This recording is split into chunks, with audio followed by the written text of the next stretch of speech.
Yep sis, sesuai sangat. Untuk model S23 pun masih ada stok lagi, dan dia ada 5 pilihan warna lagi. Saya suka dia punya material akrilik dengan 3D printed design yang boleh berlubang macam ni. Boleh rasa dia punya kasar tu, dan bila kita pegang pun dia grip, dan phone kita pun ada pengaliran haba yang baik dekat belakang. Dia punya material ni memang military grade tau, tapi lembut. Kalau kita nak masukkan phone pun memang mudah je.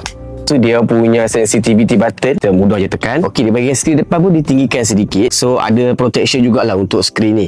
Okey, cumanya dia tak berapa tinggi lah depan ni. Okey, tapi dekat bahagian kamera belakang ni, dia punya ketinggian ni memang cun, sebab dia punya frame ni memang tebal dan tinggi. So ada extra protection untuk kamera bezel kita kat situ. Okey, dan antara features yang saya suka, dia ada phone stand kat sini.